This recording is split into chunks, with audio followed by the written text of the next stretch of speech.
Screw it. I don't feel like waiting. What's up, guys? Welcome, welcome, welcome. How are you? Hope you're well. This is I think Monday now, technically, right? Yes, it's 12:08. So I think we're on Monday. I've lost all track of time. Hope you guys are well. I am here and amused. So we're gonna talk. I have a lot to say about very little things. Okay, not very. That sounds like I'm gonna talk about midgets. I have a lot to say about a few topics. One of which being the MRI story. For those of you who haven't heard it, it's actually kind of wild.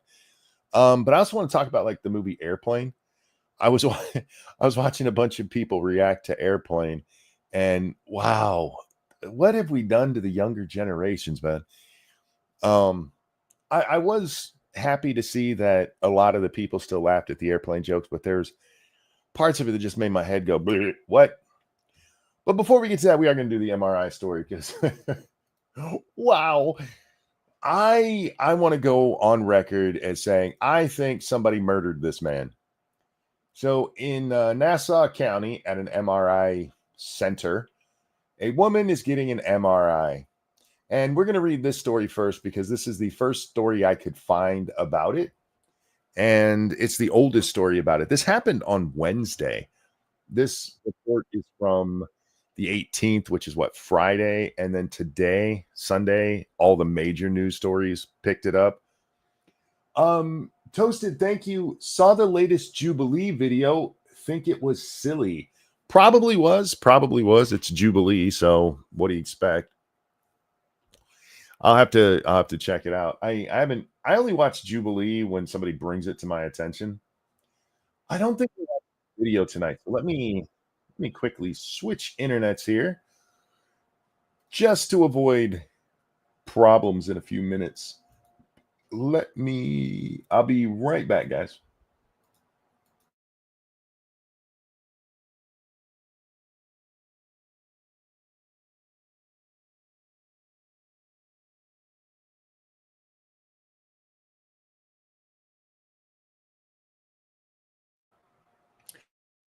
There we go. Now we're back. Sorry about that. I should have done that before the show, but I always forget until I'm worried about my connection dropping. So, Nassau County woman recalls harrowing experience of her husband being pulled into an MRI machine. The incident happened Wednesday afternoon at Nassau Open MRI in Westbury, Long Island. The Nassau County woman is recalling. I hate when they just repeat the same shit. Everything said so far could have been one sentence. It could have just been the headline, but they have to repeat because there's clearly nothing to say about a man getting yanked into an MRI machine. You have to pad it to get anything worthwhile out of that, for fuck's sake. Oh, I fucking hate the media. Oh, Christ. Keith McAllister, 61. Officially, he has not been named. This is the police are still like, yeah, we're not releasing the names, but this outlet says that that's his name, so we're gonna run with that. Frank, thank you so much. Someone got an MRI with a plug. Does that say plug-in? A plug-in. Plug-in. I don't. It looks like plug-in. I think it's supposed to be plug-in. This story is just insane. He was critically injured when he was pulled into the machine by his necklace and later died from his injuries. The incident happened Wednesday. How many times are you going to tell us it happened Wednesday? At Nassau Open MR. You literally just told us that. Oh my God. Adrian Jones McAllister says she saw her husband walk towards the table and saw the machine snatch him. Have you guys ever watched? There's a YouTube channel where they do things like throw a stapler into an MRI machine that's turned on. Have you guys ever watched any of that? We're gonna watch just a very tiny bit of that. I said no video, but we are gonna watch just a little. It's unimportant to watch the whole thing, but just to show you how strong the magnets are in this, we'll get that in a minute. How durable was that necklace? Well, Bubba, it's a weightlifting necklace. It's a big, heavy chain. I'm guessing probably made out of iron. The whole point is for weightlifting is to help you get stronger. And it had a giant padlock on it. So he was just wearing a big Jacob Marley chain with a padlock. Unique Jackalope, thank you so much. Howdy, Monkey. Hope your weekend was great. Wanted to say my family is closing on our first home Friday, and we are super excited.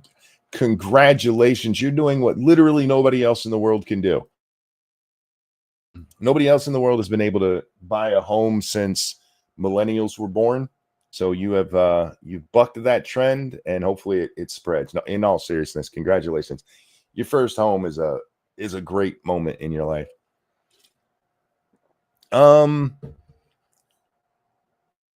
Slabs go through. Oh, I don't know, Shio. Not that I saw. Let me. Oh, it did. It came in before Frank's, and I just missed it. Oh, they came in at the same time. Ah, they tricked me. Thank you, Frank. I've started donating money to charity that helps fund spinal cord operations for midgets. It's just my way of giving a little back. Thank you so much, my friend. Thank you both for your donation to me and your contribution to science that might help me one day. I assume they'll be able to stretch that to help us tall people, not just midgets. Where are we in our story?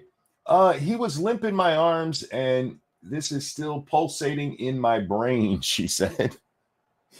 Yeah, when you see your husband yanked across a room by his neck, yeah, I bet that sticks with you. But hang on to that thought, because there's various different tellings of this story. Again, this is the initial one that I could find, and in it, well, we'll get to it in just a second. Friendly MRI machine, thank you so very much. Free hugs for everyone. I guess we should stop and address this. If you've ever had an MRI, and I've had several in my life, both complete and me panicking and leaving them, they warn you, no metal, none, zero. And it's actually porous metal, no magnetic metal, nothing that a magnet can react to. Because when I went to have my MRIs back in, with everything going on with me now, I was concerned because I have titanium in my neck. My original surgery gave me a titanium plate in my neck, and they're like, no, it's fine. You can have titanium. And turned out to be fine. Otherwise, this would be a whole different show. I'd be dead right now. But they warn you over and over, don't have your car keys, don't have anything that attracts a magnet, nothing. And there's a good reason for that. There was a 6-year-old little boy who was killed. It might be in the CNN article we talk about later. There was a 6-year-old little boy who was killed when he was in the room and somebody turned on the MRI machine and there was an oxygen tank in there. That oxygen tank flew across the room over to the MRI machine and hit the boy in the head and killed him. These things are not a joke. But anyway, Jones McAllister said she had an MRI on her knee and needed help getting up. She asked the technician to get her husband to help her off the table, which, by the way, I have a problem with this. It's been my experience in medical situations. They help you, whether they're getting you out of a bed or off of a table or something like that, because they are liable. It's why they make you ride in a wheelchair. Now, maybe you went to get to help her and the two of them would help her off. But anyway, oh, sorry. Manoa Manzel, thank you so much. The Jubilee vid was one of the surrendered kids groypers, a few normicons versus some retarded libtard. Mehdi Hassan. Oh, Mehdi Hassan did. Oh my. Mehdi Hassan is a retard. He used to work, was it NBC or MSNBC? I forget which, or not CNN or MSNBC. He used to be one of their contributors. I think he even had a show with them. Anyway, sorry. He gave dumb lib takes and gaslighting, but the Groypers were so retarded they embarrassed themselves. Hilarious. Why would they bring Groyper? Never mind. I'll have to check it out. Yeah, that's kind of insane.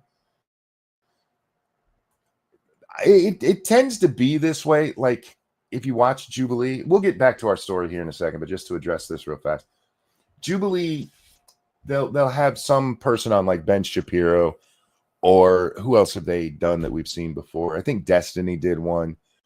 And then the people that they bring up to talk to him are like, it's kind of like the whatever podcast of political takes. So, you know, anyway, back to our story. The technician went to get her husband and allowed him in the room, despite the fact he was wearing his 20-pound chain. Do you remember the story I told you just a moment ago about the 6-year-old little boy? An MRI machine, you can have an MRI machine and have a metal in the room. It's not a great idea. But the oxygen tank didn't immediately fly across the room. You have to get close enough to it. And here's what I'm going to call bullshit on this lady's story. She said this was not the first time she and her husband had been to this clinic, and he had worn the chain before. That was not the first time that that guy has seen that chain. They had a conversation about it before, she said. Hey, Jack, welcome to the show, my friend. Hello. How you doing tonight, man? How are you? I'm okay. Good. Just getting into my conspiracy theory about this woman or this tech murdering a man. Oh. Now, yeah, see.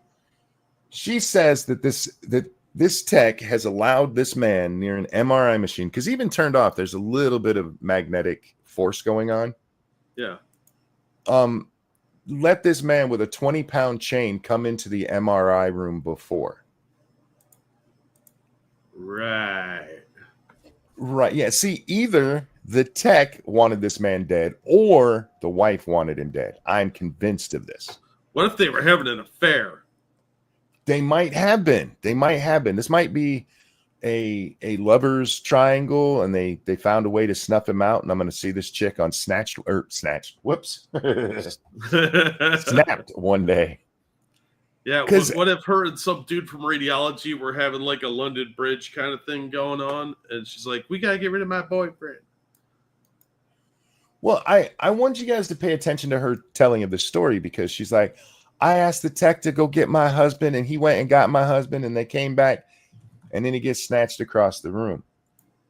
Well, the CNN story, again, guys, happens on the whatever Wednesday was. Happens on Wednesday. This story is from Friday. It blows up on Sunday, and that's where the CNN article comes in. And it's slightly different. Real quick, Thank you, Evolved Potato. Thank you, Evolved Potato. Why do they have groypers? Well, how do you get a retard to sound smart? Have even more retarded people around him. He looks smarter in comparison. Yeah, I guess I could see that. But you don't have to go full on groyper. What was never mind. I haven't seen it, so I don't want to talk too much about it. Anyway, a man dies after being pulled into an MRI machine by a metal chain he wore, police said. So far, same thing. We're getting the same story. I'm not going to read through all of this because, again, it is mostly the same at this point. Man gets killed. His wife is getting her knee MRI'd. She wants help off the table. And that's where it changes just a little bit when you read the CNN article. It was Trump's fault. Sorry. The woman, Jones McAllister, that's her last name because she has two last names. Pick one. Was getting an MRI on her knee. I yelled out Keith's name. Keith, come help me up. Now, does that sound the same as the story she told to the other affiliate, where she calmly asked the technician to go get her husband? Well, that was the story she came up with after she found out she could try and sue and frame that guy for murder. Yeah. I yelled out Keith's name. Keith, come help me up. Jones McAllister said. According to News 12, that's the story we just read, Jones McAllister said her husband was wearing around his neck a 20-pound chain with a large lock that he used for weight training.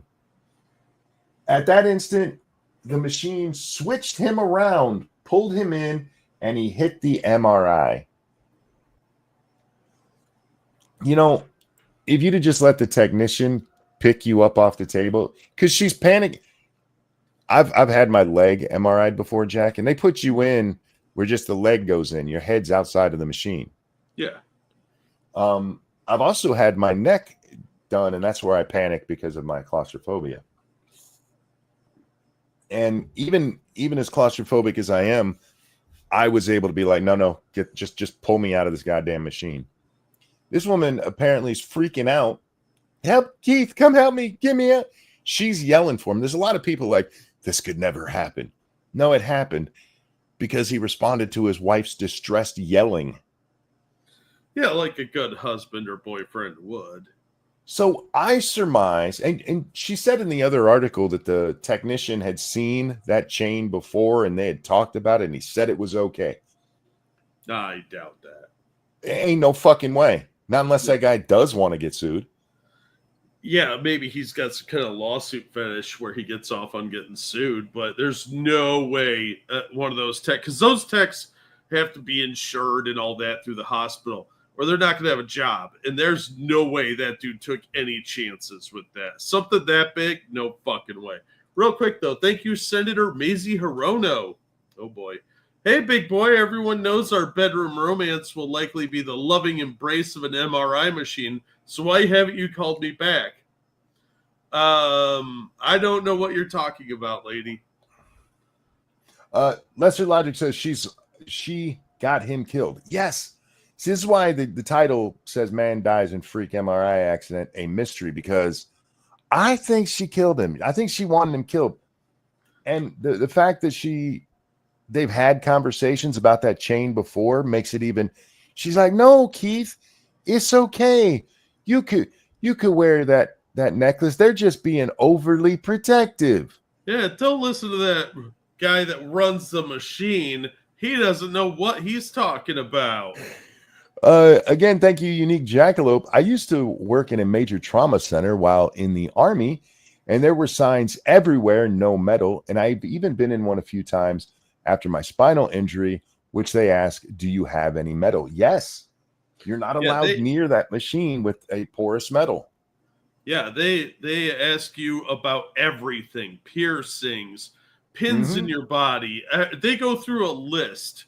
Anybody that's been with somebody at an MRI or knows somebody that had an MRI, they know exactly how this is done. And this lady's talking shit. Yeah, I think she hyped him up that they were just joshing with him about how dangerous it is. And then she's like, Keith, come quick. I need your help. Help me, Keith. And got him killed. I think she murdered her husband. Yeah. Furry Kitten pointed out the lady that had the butt plug. Did you hear that story? Yeah. Yeah, the anal railgun, as her lawyer called it. This is the part that also I have a problem with. In the first story, she says she asked the technician to go get her husband, and he went and got the husband. In this story, however, she said she asked the MRI technician to retrieve her husband for assistance. And then we get I yelled, Keith, come help me. So the MRI technician, you wouldn't have needed to yell for Keith if he was going to get Keith. You know what I'm saying? Your hate facts have no place here. Is this somebody claiming racial victimhood? No, this is just a random story. It's just a weird thing that happened and everybody picked up on today because it's a weird story. Yeah, this sounds like a bunch of horse shit. Look, people are dumb. She killed this man.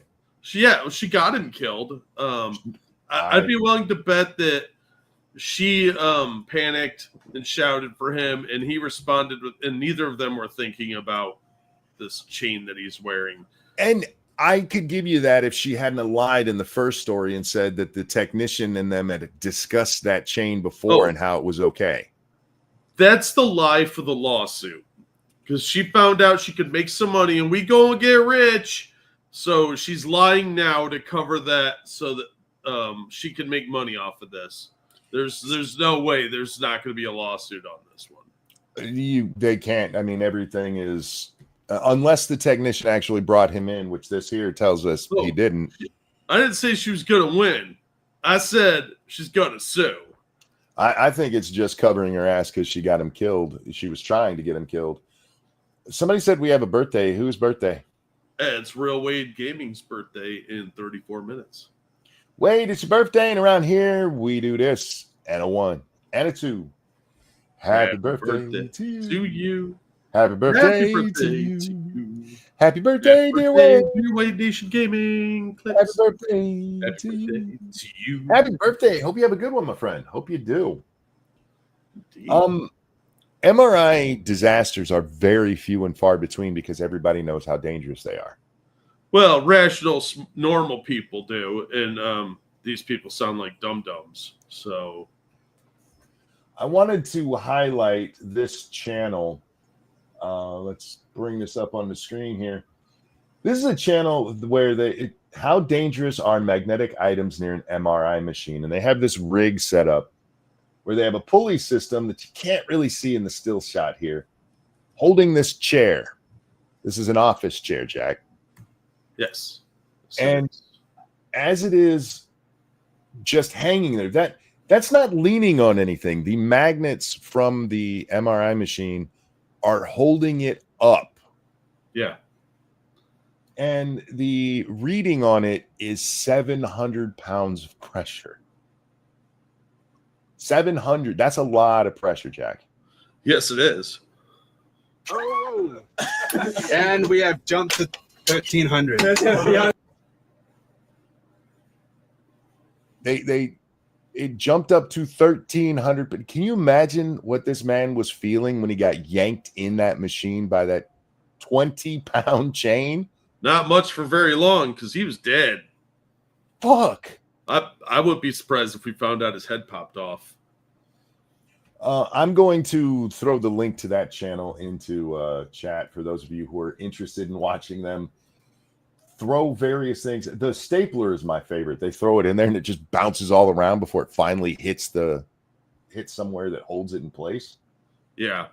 But what gets me is if you are going with someone that's getting an MRI, you're not supposed to be wearing metal just in case you end up in the room. They make that very clear. So this man should have known not to wear that much metal. Like, you should be wearing any metal, but if you have like any loose metal on you, especially heavy things, you're dumb. You're just dumb. You're running the risk of something like this happening, and it's a tragic accident. But I guarantee you, this bitch is gonna try and make money off this somehow. Well, so far she hasn't said anything like that. I'm not saying she's not going to, but the reason the story blew up is just the weirdness factor of it. Yeah. And it does bother me that she's given different stories. That's why I think she's going to sue. I've watched enough more murder porn that this is another reason I think you're just reaching for the sue part, because the further she gets on, the worse she's making a suit. Her first story made sense for a suit. The technician went and got him. Yeah. Her second story where she's like, I yelled for him, that any culpability they had is gone. Well, I don't know that that's the order it happened in. I think the calling the boyfriend in is the first story. It's not, though. There's dates on these stories, bro. Oh, okay. Yeah. The first story, the one where she tells about the technician went and got him, that comes from the 18th. That story doesn't change until yesterday.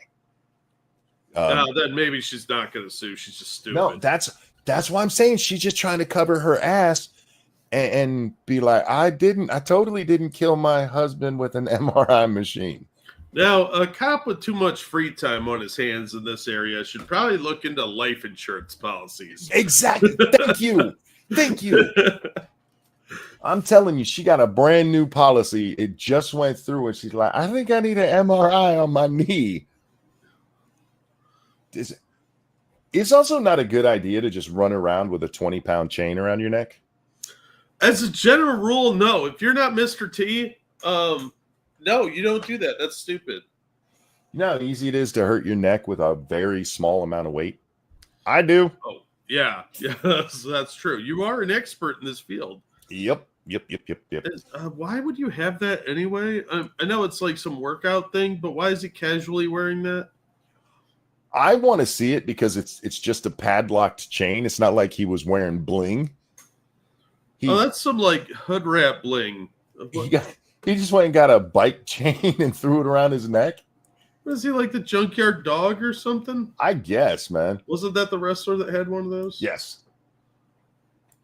Junkyard Dog was cool, man. I used to love when he'd get down in his dog stance and bark. That was weird. That was great, man. That's back when wrestlers used to commit to the bit. Yeah, they were more fun back then.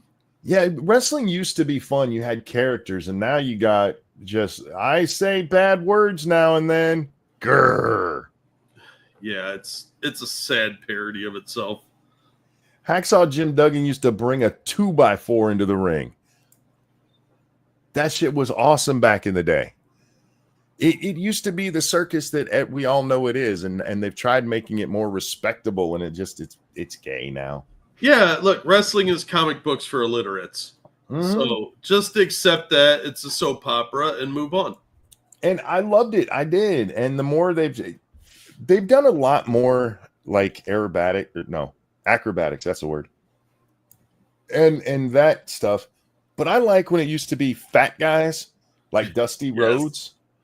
Yes, just fat guys slapping the shit out of each other. Yeah. Good that times. Was awesome. You had to have something else to pull people in. So you had, Undertaker, and I realized he stayed a long time, but at first, like, no, he's dead, y'all, for real. Like, yeah, he's totally from beyond the grave. Yeah. He had a short-lived comic book where he fought demons that were like doppelgangers of actual wrestlers. I'm not shocked by that. That's awesome. Know how he fought them? He wrestled them. You got to wrestle, man. That's how you solve all the world's problems. Yeah, wrestle. That's the secret to world peace. There used to be this ghost hunting show. I think it was called Extreme Paranormal. It was these three retards. One of them was this like dumb fat guy, and then there was like the skinny guy that looked kind of like Styx Hexenhammer that was always trying to do blood magic rituals. Well, the fat guy's job was just to run around like there's something over there, and he'd run over there with this like blank look on his face, his jaw hanging down.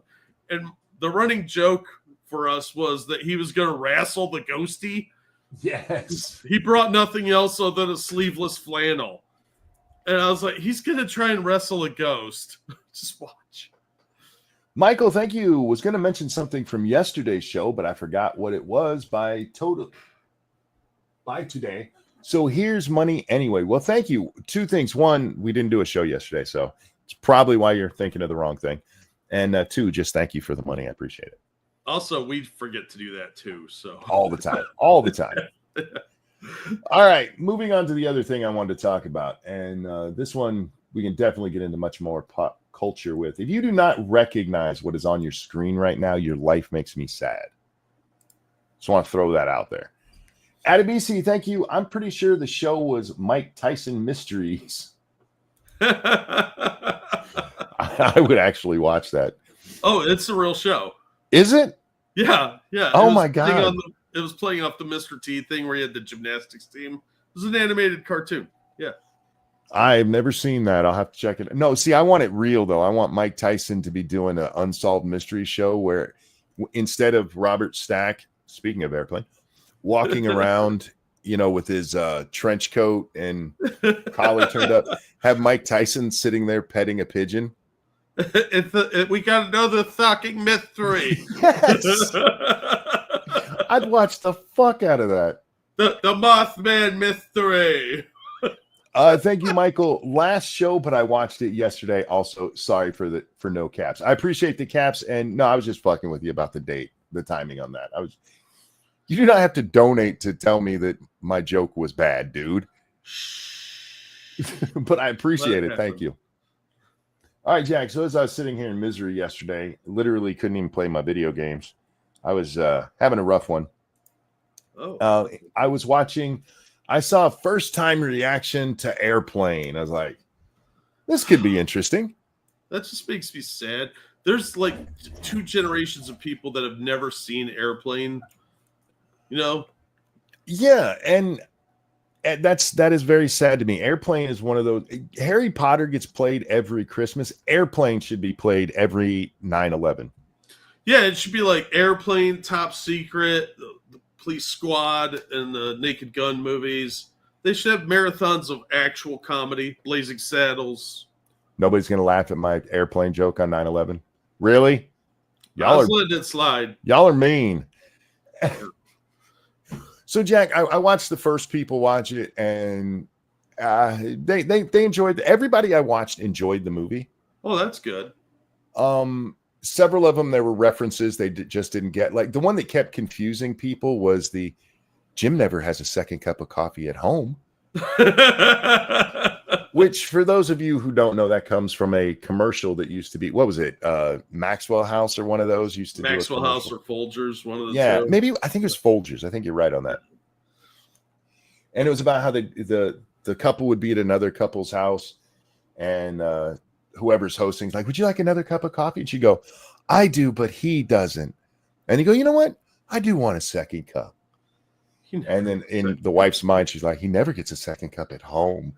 And it's really stupid, but it used to be a thing all the time, and they made fun of it in this movie. Yeah, a lot of people aren't going to get that they're making fun of disaster films from the 70s too. Yeah, that's another part like almost none of them picked up on. Yeah, like Airport 77 was one of the big ones that they were making fun of. They did like 3 airport movies around that time that were all like involving a plane land. It was like Die Hard 2, you know? Yeah. But those were like the thing for a while. You had like Towering Inferno and Volcano movies, just a bunch of disaster movies. And the Airplane was making fun of that. The one thing that they universally agreed was not funny was, Timmy, have you ever seen a grown man naked?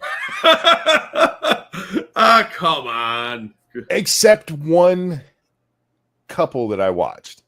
And the funny part about that is none of the people that I watched got like very political, except for these two. Every so often they would say something like, "Oh God, they're one of those." But they thought the pedophile joke was funny as shit. That's shocking. Did they get offended by the jive comment? They didn't get offended by any part of the movie. I was shocked. That's surprising. Not only did they not get offended by the movie, the guy of the couple really appreciated how clever this movie really is. Yeah. Because a lot of people watch this and like, oh, it's funny. But this movie is actually insanely clever. And while some of the jokes may seem obvious, like "Don't call me Shirley" or "News came down from headquarters." Headquarters? What is it? It's a big building with generals in it, but that's not important. That's so funny. The reason those jokes are obvious now is because of Airplane. Yeah. Airplane broke ground on that. It was very smartly written, and it's been ripped off 1,000 times. Yeah. Even Soul Plane ripped off a little bit from it. The disaster movies you're talking about, I mean, literally Airplane, they bought a movie script and barely changed it at all, a defunct movie. Yeah. So this is the actual script, and that kind of dialogue was normal at the time. Yeah, they added a few jokes in, but like, if there's a sale at Penny's. Yes. I love that guy. He was so funny. But other than that, you know, it was a disaster movie script that got rejected, and they got it cheap. Yeah. The backstory on the movie is almost as interesting as the movie because of how long it's been and how many people haven't seen it and have seen the movies that inspired it. Mm-hmm. It's like watching Naked Gun. If you never saw any of the police dramas of the 60s, 70s, and 80s, you're not going to get some of the jokes in there because they're making fun of like Hill Street Blues, Adam 12, Car 54, which even though that was a comedy, they're making fun of Dragnet. They're making fun of those police procedurals that came before them. And, yeah. Top Secret, same thing. Random's correct. 0 Hour, the movie that they bought, it did get made. You can find that movie out there. It just didn't pick up, and they did buy the rights to it for dirt cheap. But I was shocked by how many of these millennials still laughed at a lot of really fucked up things. Because by today's standards, Airplane is 100% fucked up. Oh, there are so many things in that movie that are wildly inappropriate by today's standards. Stewardess, I speak jive. the Gladiator movie reference, the Airplane 2 with the inflatable autopilot sexually assaulting the woman, or groping her, I should say. That's in this one. Oh, it's in the first one? It's in the first one because he gets pulled out of the seat and everything starts jumbling around and she falls, and when she comes up, it's grabbing her titties. That's right. Yeah. I thought that was the second one for some reason. It's been a while since I've seen either one. I haven't seen 2 in forever, and I've seen that movie many times. 2 is underrated. It actually is quite underrated. It is the weaker movie, but that doesn't diminish the fact that it's still a fun film. It's kind of like Naked Gun 1 and 2. 2 is still a decent movie, but it is not as funny as the first one. Yes, exactly. Because most of the jokes, the best jokes have been used up. And then I'm so glad they never made an Airplane 3 because Naked Gun 3 was trash. It was very disappointing. It was so bad. But I was pleased to see, and many of the people that I watched were women watching it for the first time, which is what brought me in originally, because I'm like, oh God, what's a woman going to think of this in modern day? Yeah. And it was amazing how much they laughed. And it gives me hope, Jack, that maybe comedy isn't dead. At parts of it, apparently can't make pedophile jokes anymore. I guess not. That really does bother me that they were so offended by those jokes. Well, people get offended about everything anymore. The one chick, every time he would make a comment, she's like, was this kind of joke ever okay? Like, yeah, because it was funny. He wasn't actually molesting a child. It was a joke about it. Unclinch.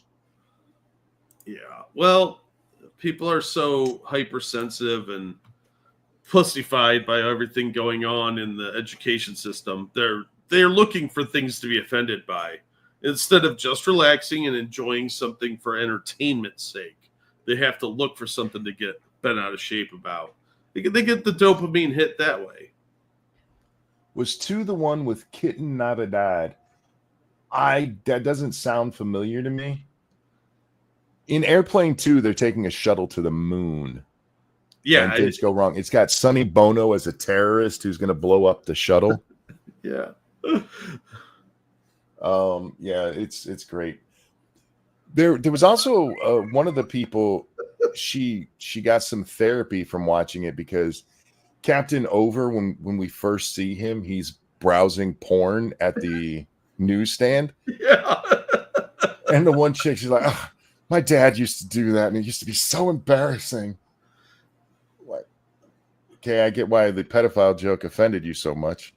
Real quick, thank you, Shio. I can't read that, dude, but I will tell to Monkey later. That's really funny, but I can't read that on the air. Thanks. What kind of dad browses porn with his young daughter? My grandfather. My grandfather used to have this bag of Playboys, like a brown bag full of Playboys that were at the foot of his bed. And a couple times he got stuck babysitting us. He just dropped them on the floor and was like, here, read something. Wow. Yeah. Yeah. It was the scene with the jello jiggling and then one tit jiggling. What was the scene? The scene, the one he was just referring to. What, the kitten thing? Yeah, that's somebody's name. Oh, I didn't even pay attention to the name. Yeah, Kitten Navidad. That's whose tits were jiggling, I believe. Oh, gotcha. Okay. Yeah, that's the other thing. There are 2 parts in Airplane where nudity is actually there. It's one with Captain Over because you can actually see boobs on the magazines, and then during the panic time, a woman runs across the screen real fast without her shirt on, jiggles, and moves out. And many people that I watch were like, "This movie was rated PG." And I thought about it. Remember when PG-13 became a thing? Yeah, it ruined a lot of cinema, let me tell you. And now it's like you can, if you want to see boobs, and I'm not saying go watch boobs on movies, but if you want boobs in your entertainment, it's got to be on like Showtime or HBO. In major movies, they just don't show boobs anymore. Not naked boobs. Sadly. Yeah, if I remember correctly, Jaws was PG when it got released. Is there anything in Airplane that you'd be like, you can't show this to a 10-year-old? Other than quick glances of boobs, which they could see if mom runs across the house because she forgot a shirt when she showered or something. Well, if they have access to the internet, they're going to see boobs. I hear you, but let's assume the kid doesn't know how to look up titties online.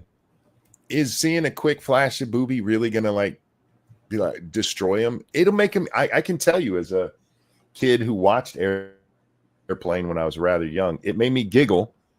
Yeah. And then I forgot all about it until the next time I saw the movie. Like, oh yeah, boobs. You didn't watch a movie like Airplane to see boobs. You watched Hard Bodies for that. Yeah. You watched like the B movies with the women in prison, also the Wicked Warden, that sort of thing. Or Trading Places. Yeah. Even though I saw that in the theater. Even though those were sad boobs. Yeah. Those really were boos. They weren't even boobs. They don't get the second beat. Those were just boos. Those were just belly button friends. Real quick, thank you, 7-year-old girl who says, I'll take my coffee like I take my men. Black. Actually, it's I take my coffee black like I take my men. Don't mean to correct you, but I saw that specific scene about 14 times last night, Jack. Wow. Everybody played that part of it when they were showing their reaction. Because that's another one that's funny. But by today's standards, I mean, watching this movie, there's so much of it that you couldn't do today. Like the scene of the woman getting the shit kicked out of her because she's panicking. Yeah, and the line of people. The one lady got a gun. I mean, it's insane, but it worked and it was funny and we used to know how to laugh. And apparently we still do, as long as it was made long enough ago to separate ourselves from it. And it's almost subversive now. That's counterculture. Well, I've often argued that we've returned to a puritanical time just under a different name, and we really have. Yeah, under more socialist guideline. The stuff now that I've seen R-rated movies, like, why is that R-rated? They said a no-no word, or they were smoking. Yeah. They said, fuck. Oh, my God. Sweet Jeebus. Yeah, it's, ugh. I want my coffee black like my soul. There you go. There you go. Boobies were the reason that most horror movies were popular, as they were already underrated for being horror, or unrated for being horror. There was tons of boobies in PG movies back in the day. I'm not saying it's right or wrong. I'm just saying it happened, and I think we turned out okay. Yeah, well, if anything, we were a tougher group back then because you got to see a lot more in PG movies because they were parental guidance suggested. That's what PG meant. You should decide for yourself if your kid could see this. It wasn't just like dump your kids off and go. It was do your research. But you saw movies like Jaws or a dozen other like mild horror films, and you were fine. It made you stronger, build character. Now everybody shelters their kids from the world, and that makes them pussies. And now everything is scary and offensive. Gio, thank you so much. I saw boobies on the internet once, and I turned out fine. A dark joke for you. I like my women just like I like my bourbon. 12 years old and mixed up with Coke. Keep you away from Ricada's daughter. Yeah. That's sad we both thought that joke. But see, that joke, I've heard a version of that joke before. That's it. Hey, you can't tell jokes like that. It's a joke. It'd be one thing if he meant it, and then be like, ooh, maybe we should call the police. But he used to be able to make horrible jokes. And people would laugh and move on with their life. And now it's like, no, that can't be on television ever. There were entire joke books dedicated to dead baby jokes. Oh, yeah, yeah. And they weren't produced by Planned Parenthood. Remember dead baby jokes? Those were fucking awful. Oh, yeah. I love dead baby jokes. because they're so gross. I like gross jokes. I like horrible humor. And it is funny if you watch some of the reaction things. If you watch men and women watch it together, how much more often the man laughed than the woman did. Yeah. Even though the women still love the movie, the guys on every beat are laughing, and the girl's like, Why are you laughing at that? I think this is another one of those places where, sorry, ladies, but in order to appease you, we've destroyed comedy, because if you don't laugh at it, well, it must not be funny.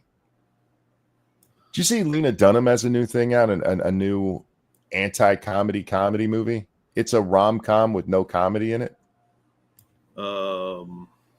I'm not sure how that works, but she's never been funny, so she's just gross. Everything about that woman is disgusting. So women don't always show their emotion. No. It's that they honestly don't think it's funny, because men and women in general find different things funny. Like the farting scene in Blazing Saddles. Yeah. That's definitely aimed at men. Not that women can't find farting funny, but they just don't laugh at it the way that we do. Yeah, it's more of a guy thing. Real quickly, thank you, Adebisi. I simply say I can't swim because I'm black these days and people get upset. I want to live in the timeline where fun was allowed. Right? Man, you missed the 80s then, because there was a lot more fun. Remember all those like summer movies they did, like where people went out to like summer camp and had a wacky sex romp comedies about those? Oh yeah. What's the one Bill Murray did? Oh fuck. I could not remember the name of it to save my life. I can see the picture from the box, the videotape, but I can't think of it. Because they made several follow-ups to that he wasn't in, and they were still okay, and you saw more boobs, but no, not Animal House. Although Animal House is another one that would be along those lines. But fuck, what was it called? There was Red Hot American Summer or something like that was one of them. They did a whole bunch of them around that time in the 80s. Meatballs. There it is. Meatballs. Yes. One of the Meatballs, was it 2 or one of them, had an alien in it? Yeah, I think that was the second one. Porky's, even back then, adults would be like, kids can't watch that right now. Yeah, that was a little bit risque. I mean, they put their dicks through the wall. I mean, and then that ugly lady grabbed it. Miss Ballbreaker. Yeah. They called her Ballbreaker. Yeah. Lassie. And honestly, when I finally did see Porky's, I was like, I don't see why I couldn't watch this sooner. Right? Like there was some nudity in it, but it was pretty tame. I mean, which Porky's is it that almost turns into an after school special because the one kid's dad is beating his ass? I don't remember. That was 2 or 3, I think. Yeah, it took a very downer turn instead of just being the humorous nonsense it should be. Yeah, it's supposed to be a wacky romp. Yeah. I don't want to be sad. I remember being severely disappointed by Porky's risque-ness. Yeah, me too. I just didn't think. I get why my mom, as an adult, didn't want me seeing it. But I mean, mom had no problem letting me watch Revenge of the Nerds. Right? Like I saw Caged Heat too, but I'm not allowed to watch Porky's. You high? What are you talking about? Yeah, it's but we used to have a lot more fun stuff. And I was thinking about this watching, I don't even remember who, but somebody talking about problems with Hollywood now and how expensive everything is. A lot of these movies were really cheap to make. Yeah. Couple $1 million. Airplane was made on a shoestring budget. It's not like they did a lot with it. Yeah, well, I mean, a lot of, especially comedies, are usually not very expensive. No. They're done with pretty minimal stuff. So, especially movies like Hollywood Hot Tubs, Yeah. That couldn't have cost more than a couple $100,000 tops. There's no way that was anywhere near $1 million. And it did phenomenal on the home video circuit.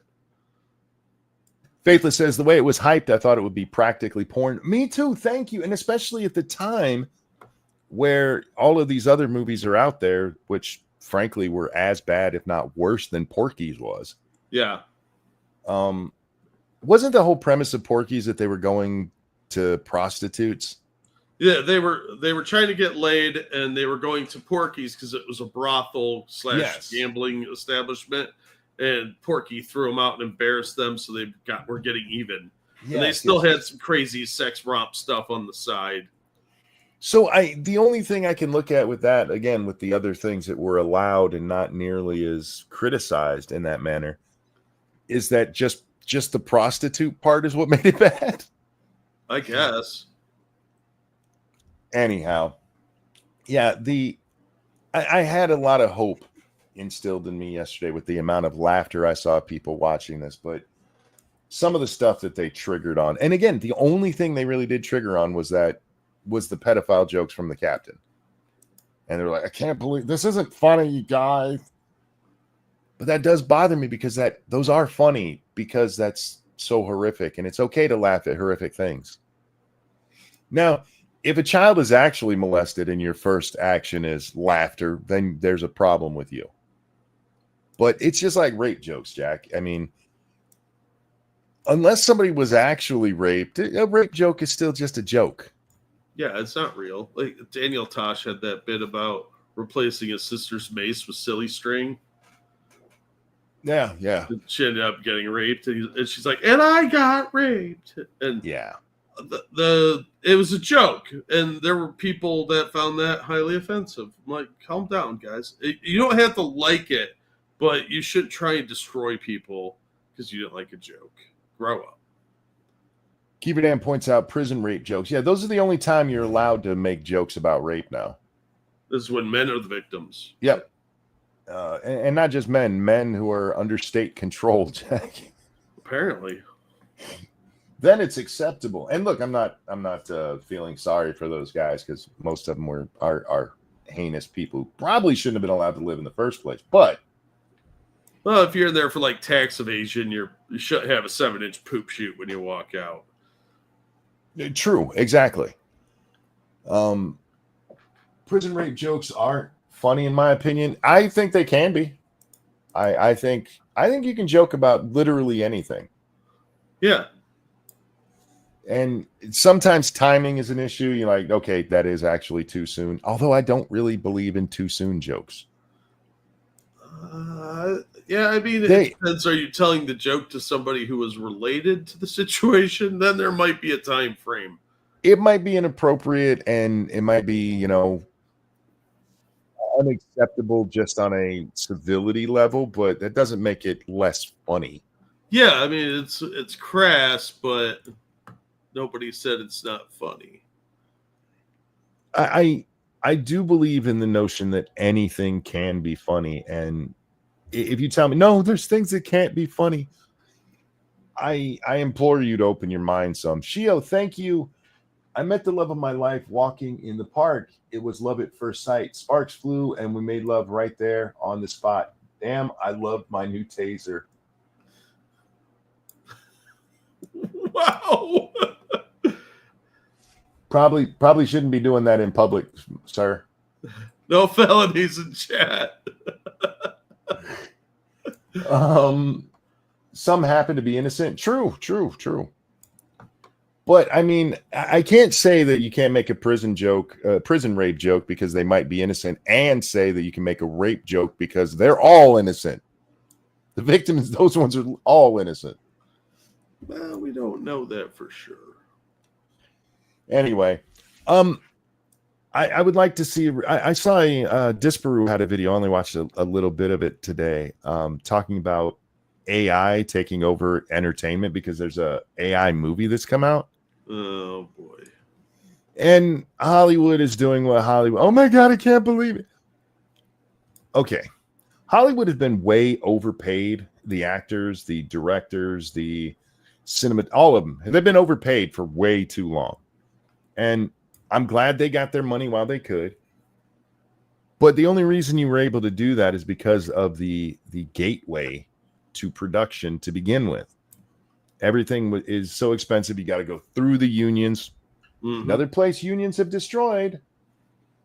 And in order to get a product out, you had to play their game. And now the toys have been taken from them. Anybody can do it. Literally.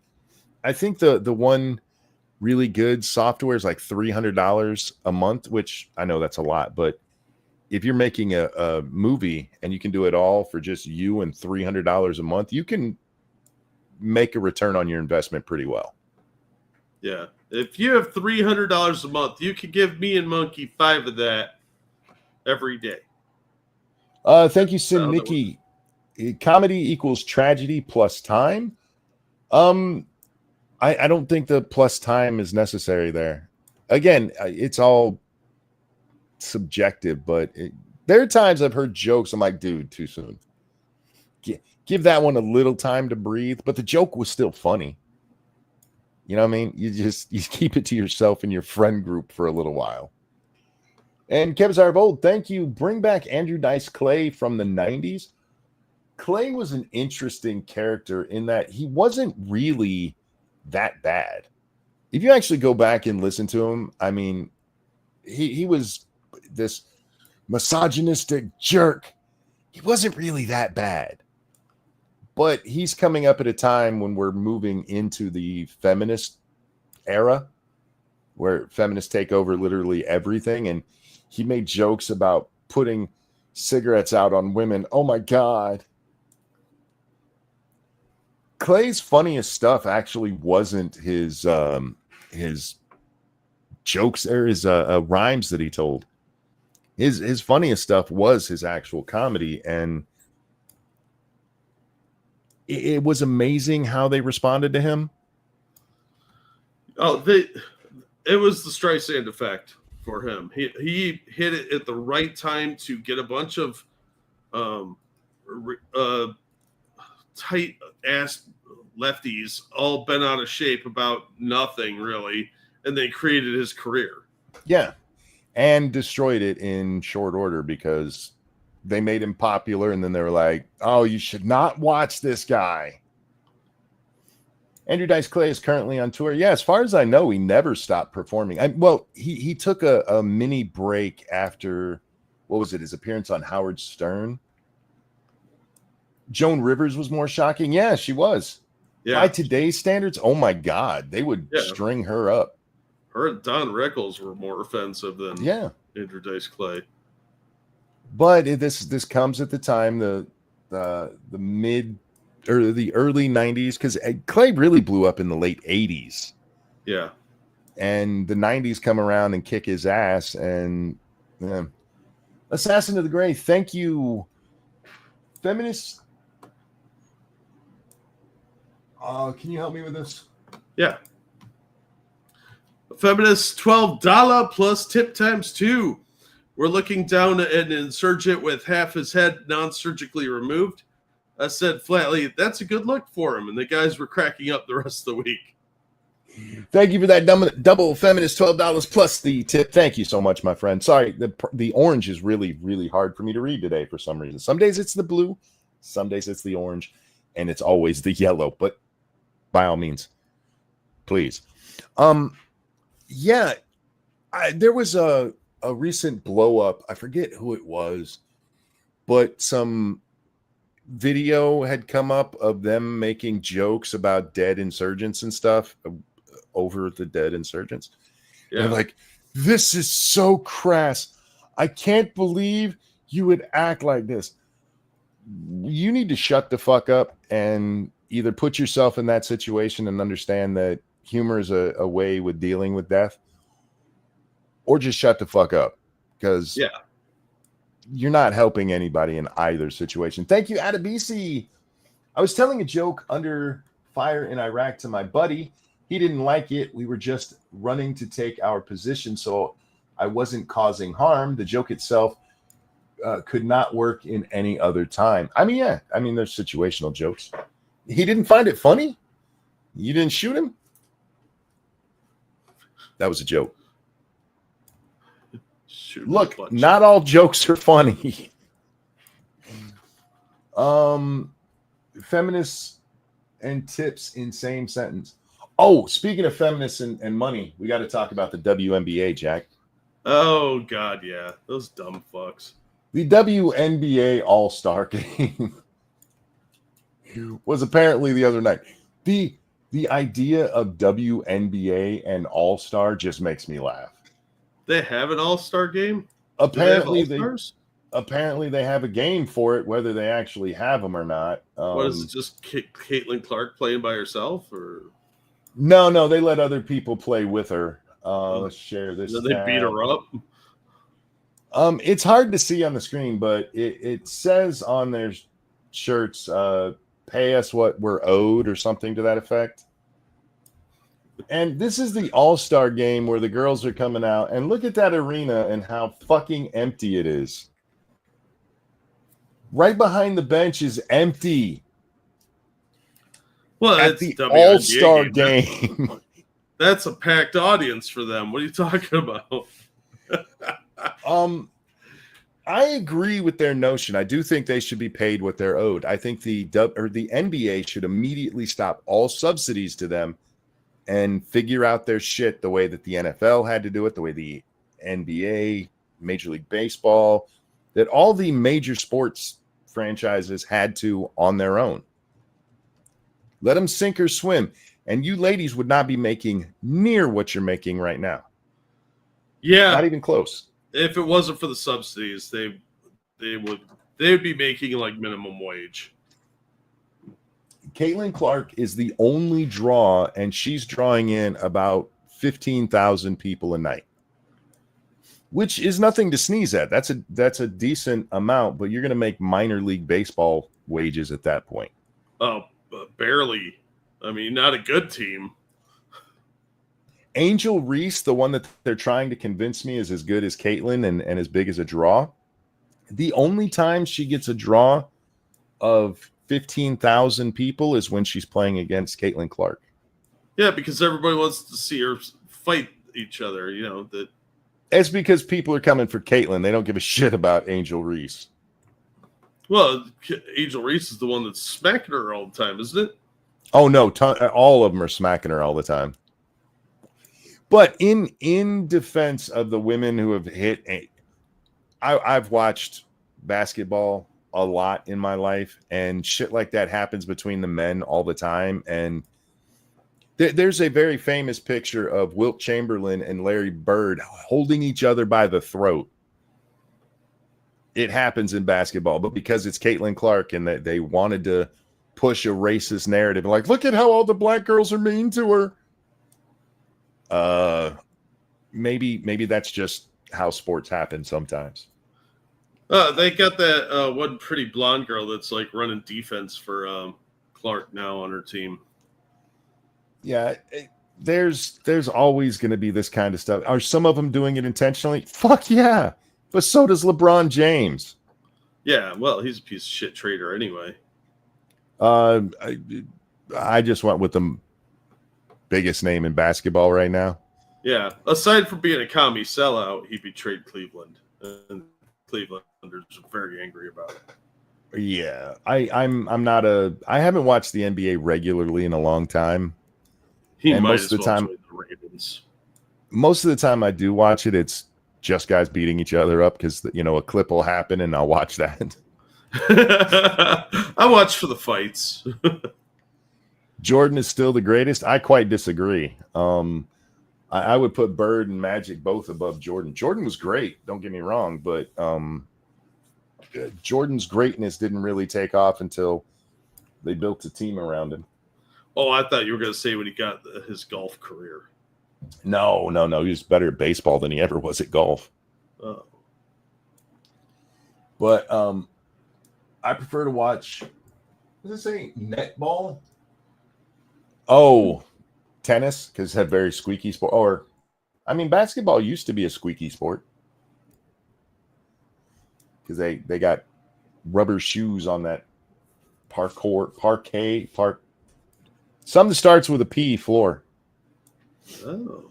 I just wanted to insult LeBron. LeBron is a good player. I mean, all kidding aside, he is a good player.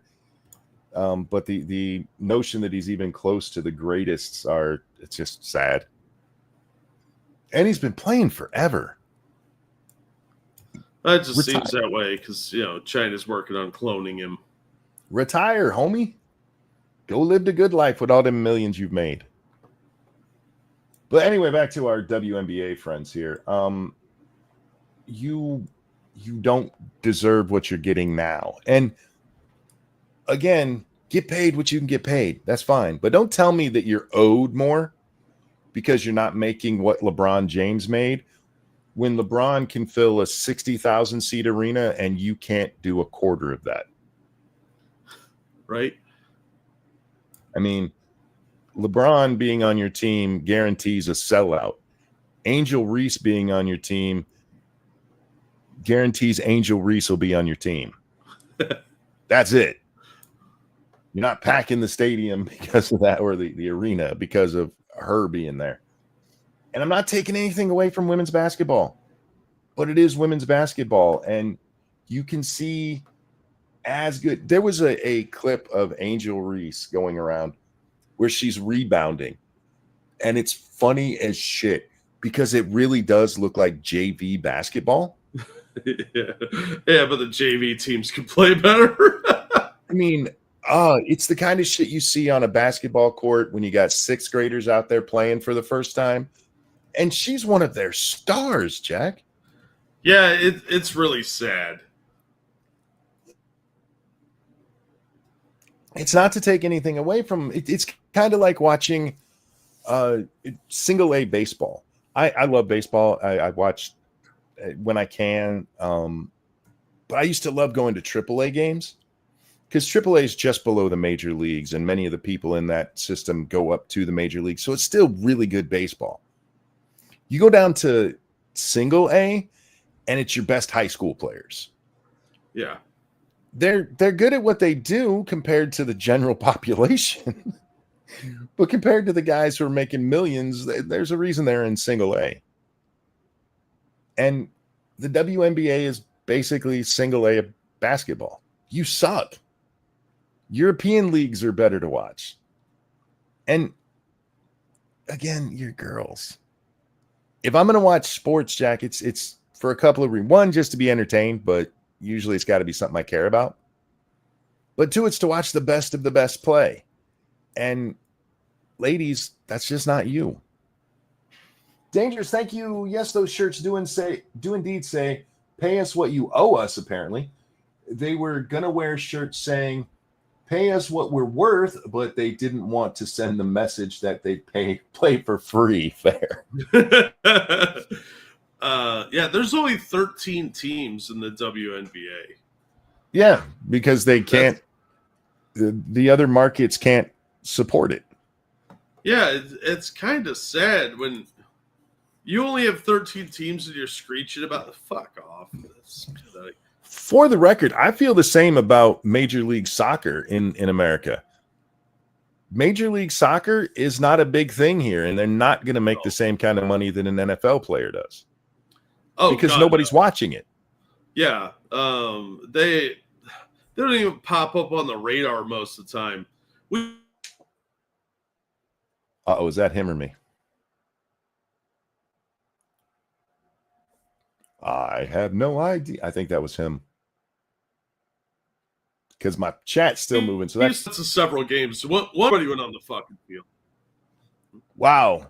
What? Okay. You went onto a big rant there, and we only got a couple of seconds of it. Oh, boo. Yeah. Now you know how I feel. Rant. Yeah. Delightful rant about soccer and how much I hated it. I like playing soccer, but it's not something I would ever watch, and I don't understand why the Europeans like it so much. Because it's a poor people sport. Fair enough, I guess. But I've never understood it. I've never been somebody who can sit there and watch people run around a field, kick a ball, and like, look, they tied 0-0 after an hour and a half. So I just looked up a random WNBA game ticket prices. Yeah. For the team Caitlin Clark's on. You could get a really good seat for $27. Yeah, that sounds right. And they still can't sell out the arenas. No, not even close. I think it cost me more to watch arena football games back in the day. Yeah. If you want something really close up, though, you can pay like $500 to $1,200. But why would you do that? It's a women's basketball game. Bubba says, Monkey, I'll correct you. You liked playing soccer. True, fair. I doubt I could even run these days.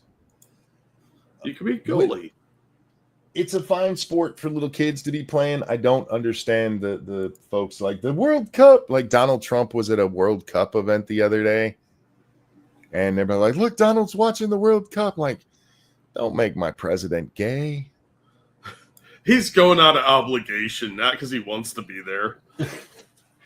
And you can tell Americans don't care about soccer by our World Cup men's team. Because if we wanted to, if we cared about soccer, look at every other sport. We just dominate them. Yeah, we can throw money at it. We let our professional basketball players join the Olympics, and it wasn't even like fair at all. That was embarrassingly bad. It was mean, is what it was. But overseas, man, they love their soccer. I don't get it. It's the one thing I'm with the Canadians on, because they haven't embraced it either. I mean, they play ice soccer, but at least they put a stick in it and make it a little more fun. And they have more fights instead of people just falling down and pretending they got hurt. And I don't get it. Stop trying to push that shit on America, okay? You got plenty of fans worldwide. I realize they have no money, but if you want an American audience, give us an American game. Darth Mondo, thank you so much for becoming a member, my friend. Thank you. Don't forget, guys, you can become a member of the channel. You can donate, blah, blah, blah. You know the drill. Like, share, and subscribe. Fuck the WNBA. Just want to say that. Whatever happened to the women's soccer league? Is that still a thing? Who knows? Is women's major league soccer still a thing? They're going to get beat by 15-year-olds again? Because that'd be funny. It is funny to me that EA has started adding females to their video game roster. Yeah. And they don't make their own game. It's not like there's a WNBA game. It's just you can play in the WNBA and the NBA game. Weren't they doing a WNBA game? I think they're making one. But like with FIFA, they just added women's soccer to the soccer game. It's fucking great, man. Like, yes, come play half speed. All these stats blow. These are people you'd fire if you were playing FIFA. But yeah, I think it's great that women's sports are so popular they can't support a video game franchise for sports. I think it'd be funny if you could draft the men. Yes. I do want to see it, though, because I don't play either FIFA or any of the NBA games. I used to, back in the day, play NBA games. I love basketball games, but I want to see how the stats are done, because in most sports games, each of your players has, different stats and stuff. Mm-hmm. And I would like to see if, like, Caitlin Clark, who is on paper the best player in the WNBA, in her first year, best player in the WNBA by far. Let's see how her stats in a video game compare to, like, LeBron James.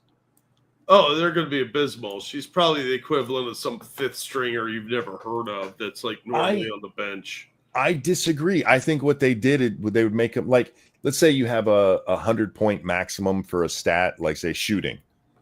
I guarantee you they give her the same stat that they would give somebody like LeBron.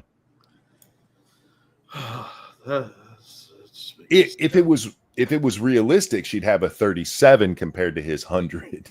Yeah. Dark Mondo. Wait. Darth, did you just sub twice? What just happened there? Darth Mondo, thank you, member, for 20 months. Thank you. Monkey, the WNBA operates at a loss. If they were paid what they were owed, they would be getting billed and paying the league. Well, this is why I say they should get what they're actually owed. Take away the subsidy, basically, is the only right word that the NBA gives them, and only pay them what they're able to generate while keeping the league profitable. They would be making McDonald's money. And I don't mean the corporation, I mean your local fry cook money. And you know what? That would you rather play basketball or cook fries? I'd rather play basketball, Jack. Yeah, you do get a free meal when you work at McDonald's. That's true. But if at halftime you go work the concession stand, maybe you can get a little bag of Doritos. Oh, that's true. I'm just saying. You're already gone out of business. I mean, this is the kind of nonsense that they just want us to like girls' sports. But it ignores the whole reason we watch sports. How many of you in your everyday life are like, hey, honey, there's a softball tournament down at the local park. We don't know anybody playing in it, but boy, do I love watching softball. Are you a lesbian? Nobody does that. The majority of people want to watch the best of the best play, and it's just men. It's not sexist. It's just reality. Now, does that mean only the best? No, there's people who probably could have been in Major League Baseball and they just never got their shot, Jack. There's probably people. Look at Antonio Gates. He's going into the NFL Hall of Fame this year, Jack. He didn't play football in college. He played basketball because he's a big, tall motherfucker who can shoot well. But when he leaves college, he doesn't really have NBA hopes, and he walks onto the field for the Chargers and becomes one of their best players ever.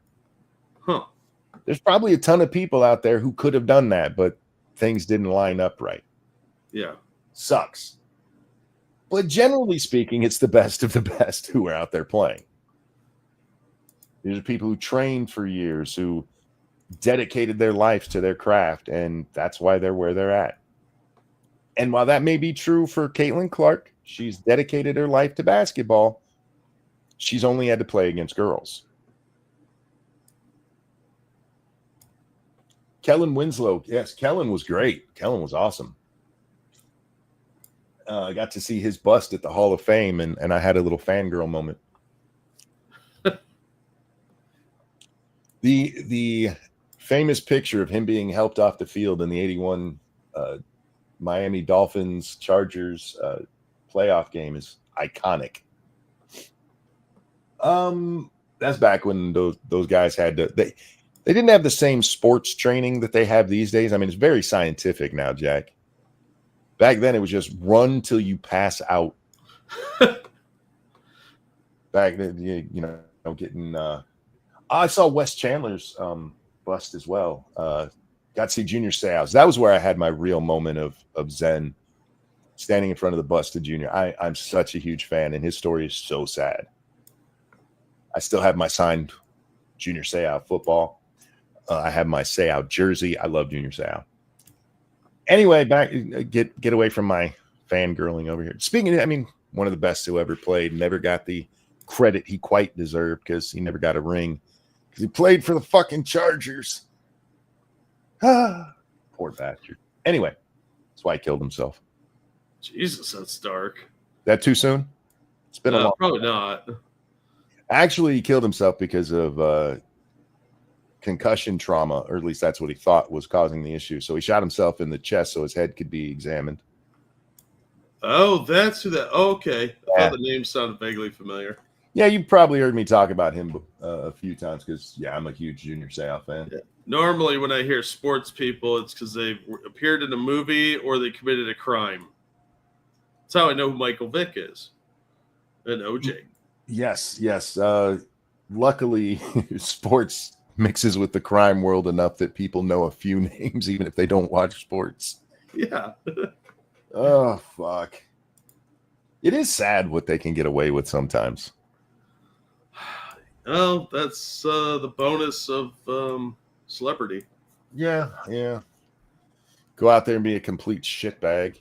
Yeah. There was another story I wanted to talk about.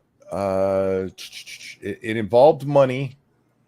It was Chris Murphy out of Connecticut, Jack. He's upset about the canceling of the Colbert Report. Chris Murphy, he's a congressman out of Connecticut, and he's really a piece of shit. And he tells us, we're not going to watch his video because I just can't, but we'll look at his tweet here. There it is. If you refuse to see what is happening, the cancellation of the Colbert Show should open your eyes. I want to explain to you what a censorship state looks like.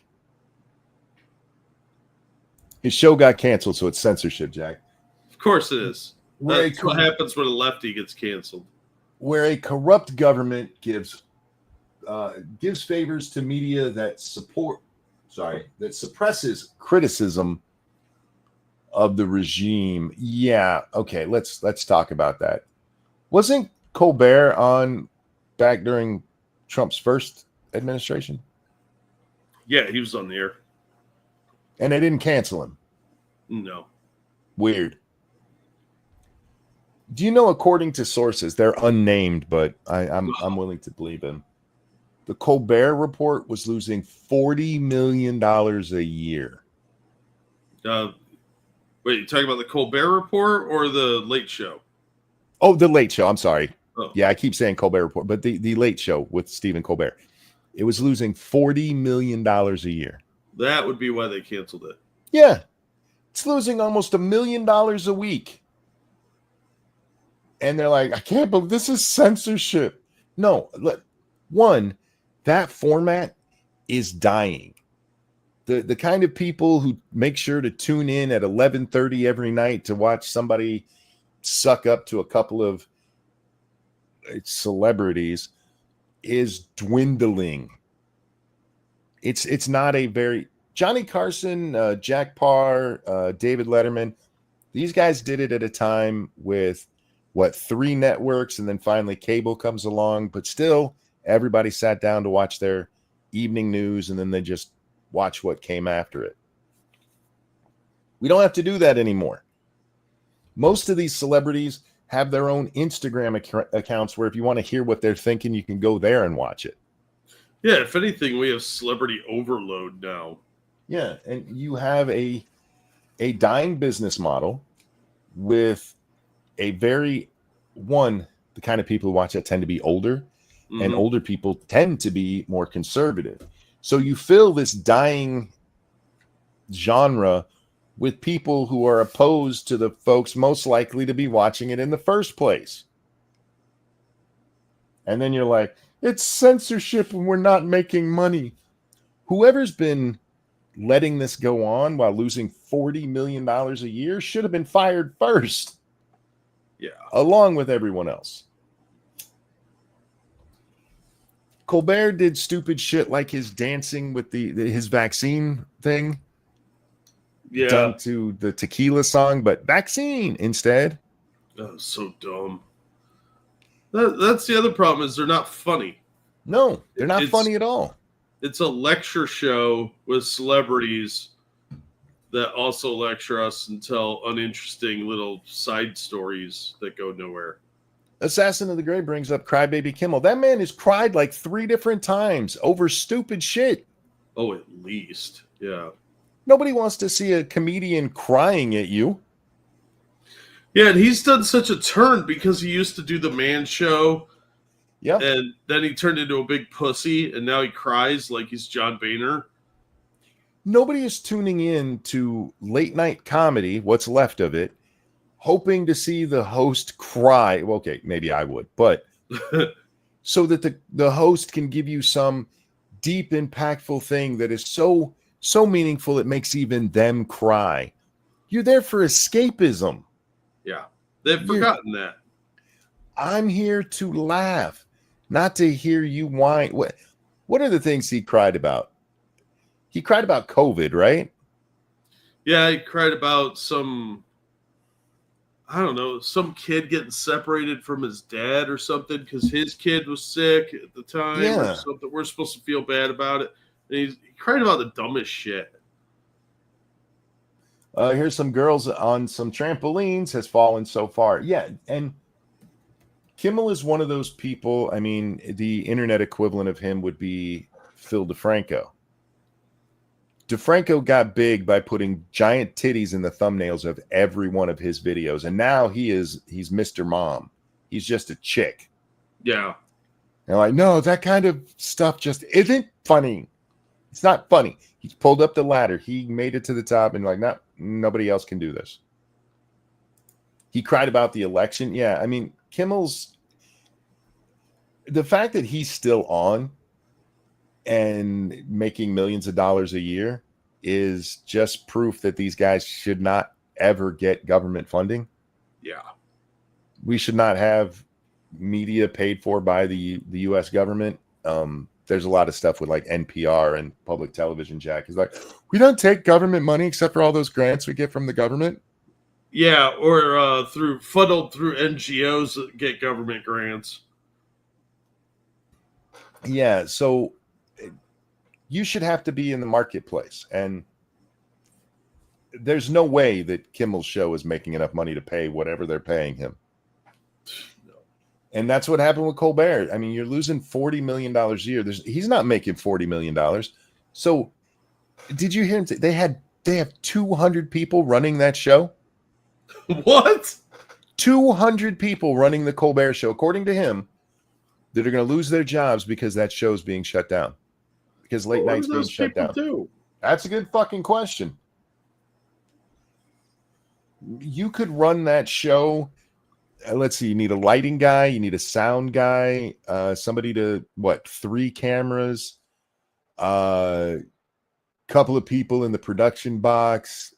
The host. Somebody to. You could do that show with less than 50 people. And they had 200 of them. Wonder why they're 40 million in the hole.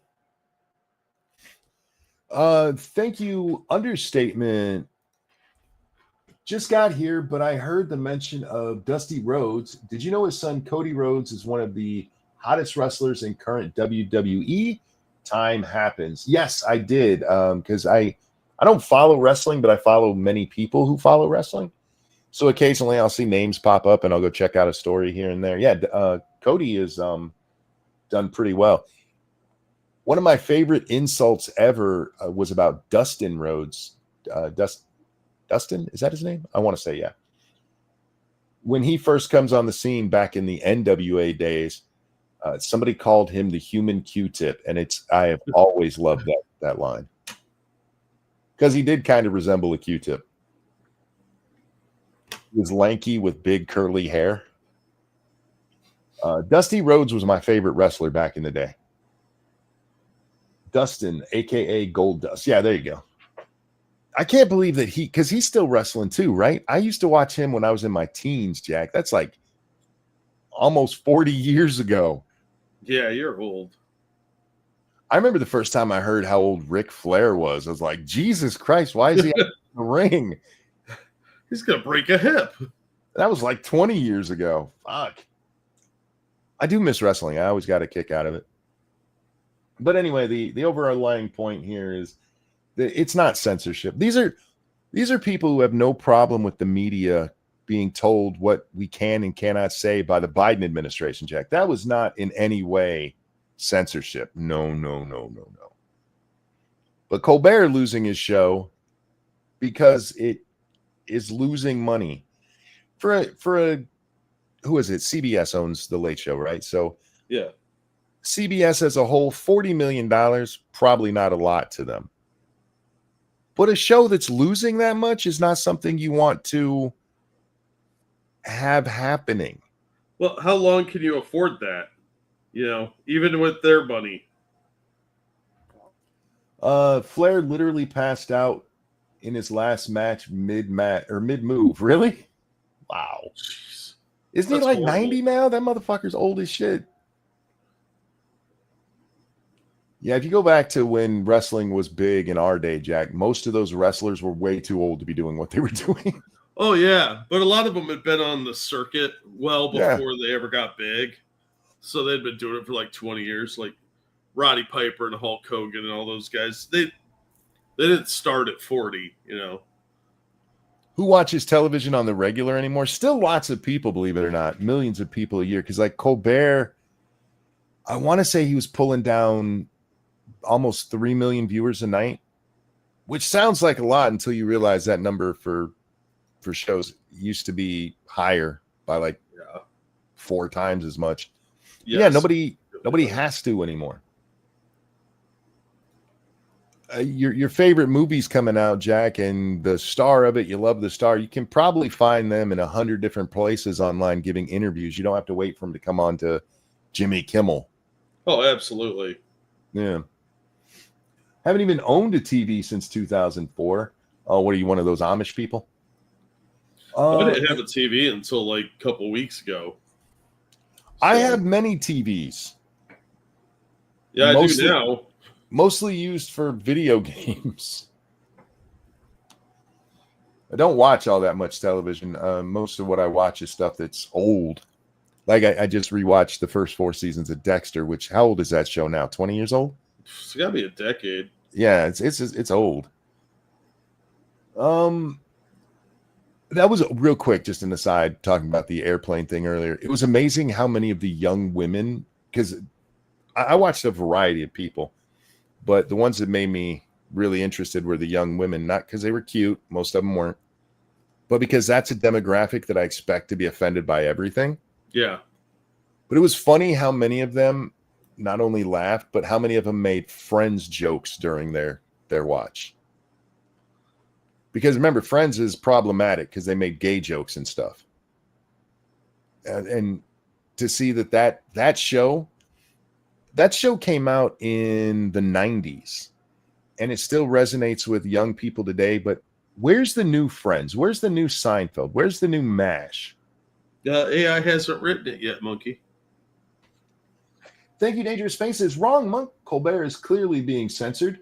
That's why he's going to be on air for 10 more months. Hang on. That's fucking stupid. Also, trust a politician to not understand cost exceeding revenue. Yeah, that's what I said on Twitter. Take it from a politician, for a congressman no less, to not understand losing $40 million a year is a problem for a business. Because they don't ever have to worry about that. Congress never has to worry about lack of funding because they just take more money or write an IOU. Dirty bastards. All right, Jack, anything you want to talk about? I'm pretty much used up for my things. Told you guys I didn't have many topics, but I had a lot to say about the ones I do because I am an opinionated jackass. There was a thing going around in my family circle the other day, Jack, this little quiz about yourself. You had to answer, and then everybody could, try to answer the questions, like your dream vacation, which, by the way, the choices they gave me, none of them would be me. But people got the most right answers about me, and I realized I'm just too open of a book. I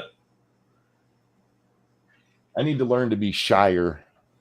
I need to learn to keep my opinions to myself. Why? They tried to make Big Bang Theory popular. Unfortunately, it was utter crap. I think Big Bang Theory, it had 2 problems. One, it was pretentious as shit. Mm-hmm. But it's also coming along at the end of the era of sitcoms. The era of sitcoms has pretty much died off by the time it blows up. Get it, Big Bang? Ha! They desperately wanted us to believe that show was funny. And I've tried watching it. My wife likes it for some reason. I need to explain my wife's sense of humor, Jack. You've seen Cheers, right? Oh, yeah. There's an episode of Cheers where Cliff decides he's going to tell jokes. And his joke is literally, what's up with that? So he'll say something like, dogs have 4 legs. What's up with that? Oh, so he's like Seinfeld. Kind of, yeah. My wife thought that was the funniest shit ever. It's not all that funny, but she loves Big Bang Theory, or well, likes Big Bang Theory. I don't want to say loves. And so I've tried watching some of it with her, and it's not funny. It's just not funny. It's how normies view nerds, and most of the time it's not funny. Yeah, it's that people think it's smart and witty, and it's not. It's just terrible writing. And if it had to compete with the big boys of television, it never would have succeeded. Yeah. But again, it's at the end of the era of the sitcom, and people were grasping it at what was left. That's my opinion on it. Anyway. Community, yeah, well, it's like... Go ahead. It's like How I Met Your Mother. They have a couple of funny jokes in there, and they beat it to death for like 8 seasons. It's not amusing. They're just boring. Dangerous brings up Community. Community is not a funny show. It's a good. I enjoy Community. I like it, except for season 4, which is kind of trash. But in season 5 and 6 are such a shadow of what they used to be. Yeah. But the first 3 seasons are entertaining. They're just not funny. There's a couple of haha moments, and the rest of it is just watching fun people in a situation. It's a sitcom. But Chevy Chase got a lot of shit because like last year, the year before that, he said something about him leaving the show because that kind of comedy just wasn't for him or something to that effect. Yeah, he didn't really get what they were doing. And I've said this about that. I've said it about other shows too, where I enjoy the show. It's supposed to be a comedy, but it's not actually all that funny. The Office is like that for me. The Office is not that funny. No, it's not. But you tune in each week to see what's going on with these retards. Yeah. Understatement. Thank you to Jack for his persistence. Continue petty hatred concerning the Epstein issue on on Twitter. As Palpatine said, good, let the hate flow through you. The Epstein thing it's already out of the news because that's how the news cycle works. And the left didn't get the traction that they wanted to out of it, which is kind of funny because they finally had one of these things where they could actually point and go, look, Donald Trump's people are mad at him. They tried playing it up, but nobody cared. They're really bad at it. Yeah, it's died back down because, and maybe that was the whole point of just releasing it and being done with it. I'm not saying it's okay. I'm not saying that that's what should have happened. But from a PR perspective, sometimes it's better to just rip the Band-Aid off and deal with it real fast, knowing that the media cycle is going to change in a couple of days anyway. Yeah. And maybe that's what they decided to do on this one. It's the only thing that makes sense with how badly this was handled. Oh, it was so poorly handled. Yeah. Ugh. No, totally. Look, we got video that he didn't kill himself. It doesn't show him at all. But here's 10 hours of it. Christ.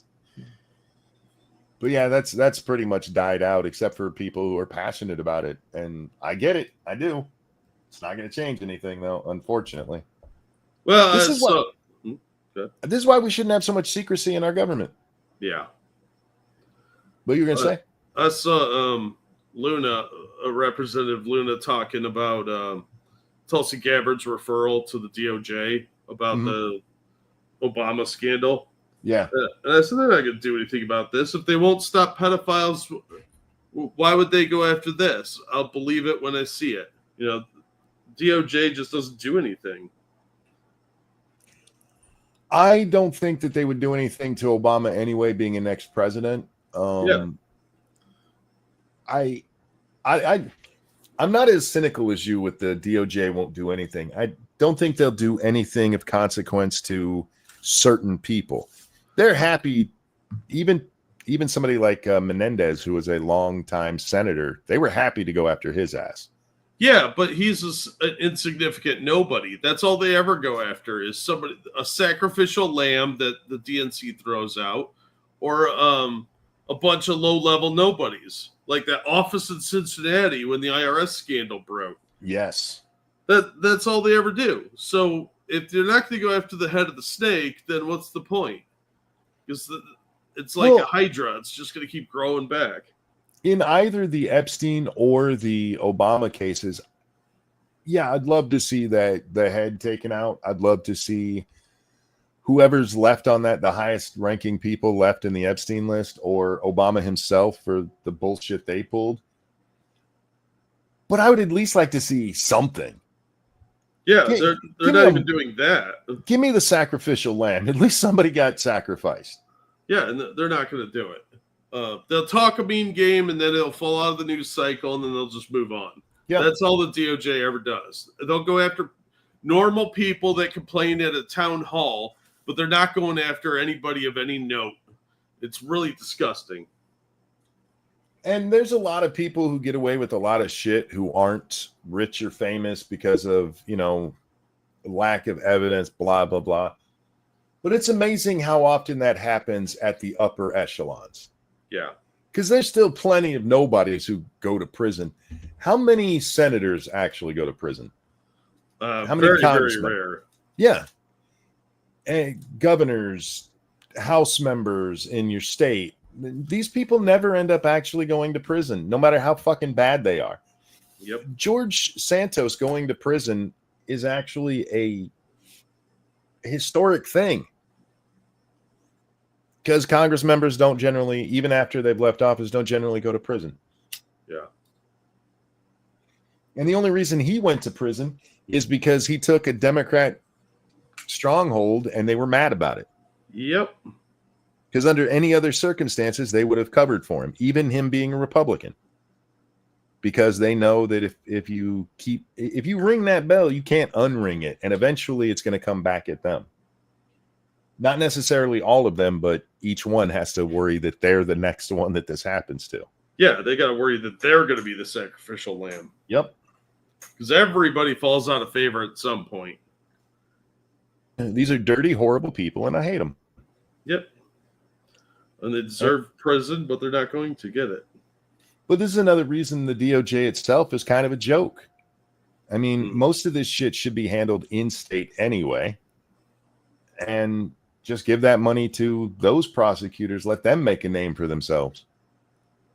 But now they're in Congress. We can't. I don't know. Menendez had literal gold that was given to him for special favors. I mean, there was no questioning about this. And it took forever to get him prosecuted. It ends up in a hung jury the first time. And then the second time, it's drug out again. And nobody in Congress said shit.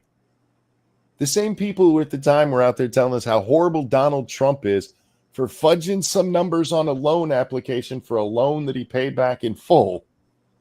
Just couldn't see. The people who told us George Santos was so horrible for saying he was Jewish.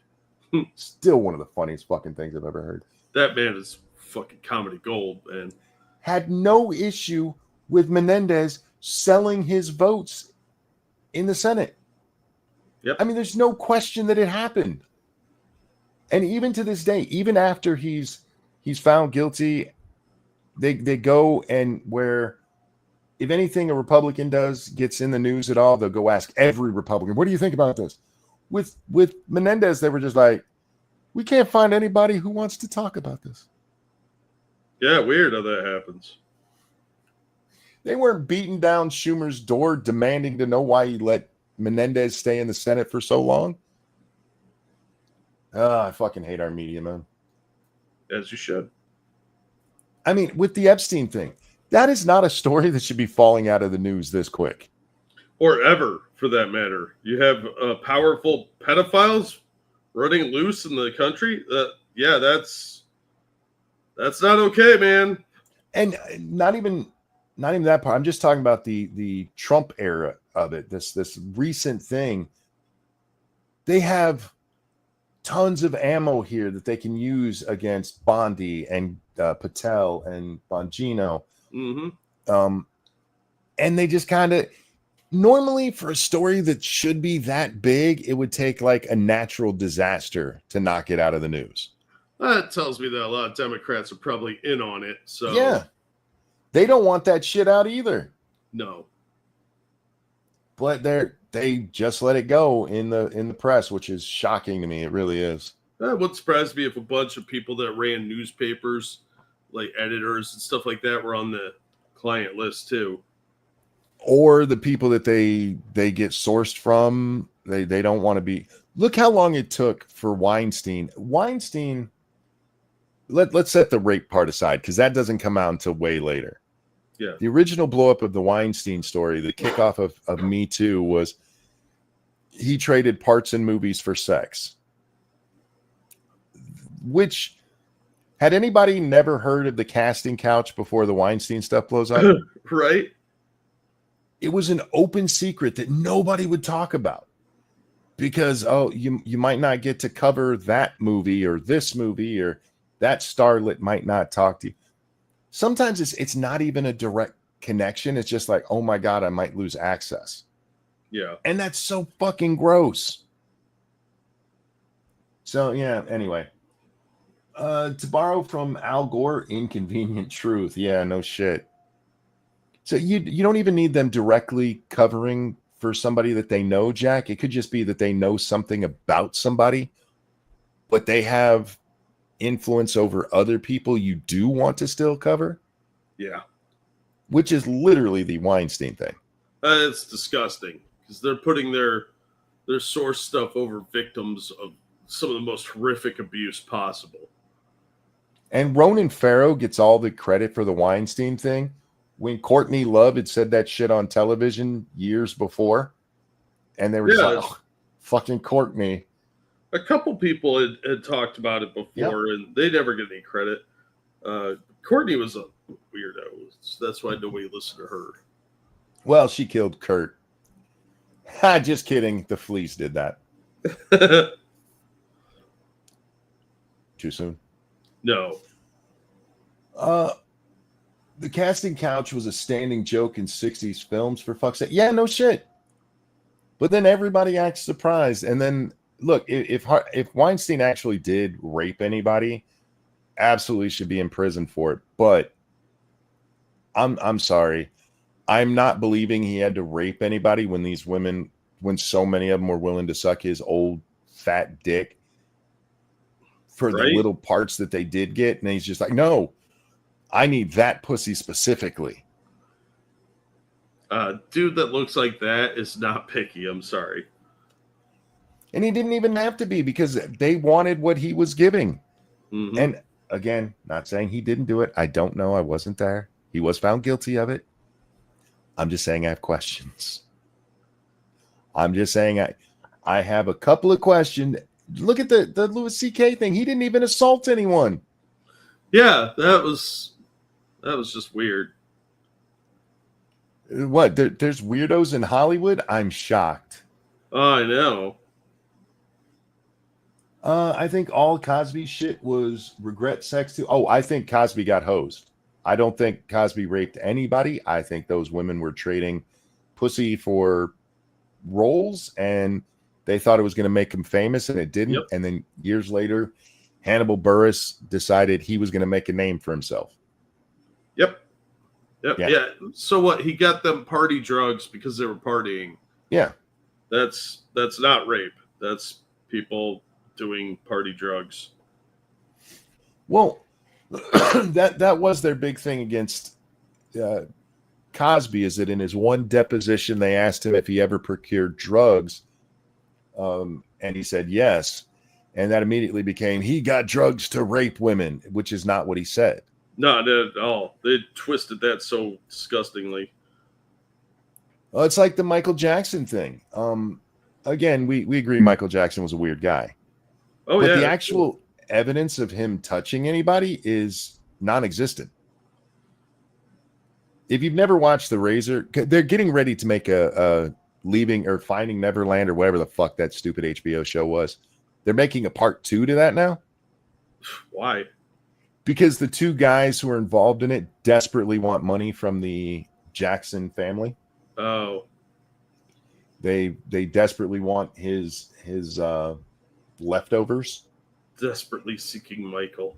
Yeah, and so they're gonna reiterate all this shit. And the guy that one of the things they love to point to with that is, hey, these kids slept in Michael Jackson's bedroom. Michael Jackson's bedroom is literally size-wise the size of my home. You could put my house in his bedroom. The entire thing. His bedroom, air quotes, had 2 floors, Jack. Yeah. Yeah. Look, Michael Jackson was a weirdo, but I don't believe these guys' claims. Maybe there are other people that he did stuff with, but the people that made that movie are not credible. There are only 3 people who have accused him. One, the accusations, the actual kid involved just disappeared. His mom or his dad is on tape threatening to blackmail Michael Jackson. The other 2, the ones that come from this Neverland, I don't want to call it a documentary because it wasn't. Bullshit, we'll call it that. Both of them have changed their story so many times. One of them is like, Michael Jackson gave me a wedding ring. What Didn't Macaulay Culkin testify on his behalf? Yes, he absolutely did. Yeah. And if there was ever a kid that Michael was going to touch, it was Macaulay. Well, I mean, Feldman was hanging out with him too, and he never said Michael Jackson touched him. Yep. Feldman has not been, and that's an even better case because with Macaulay, it's not like he's blamed other people.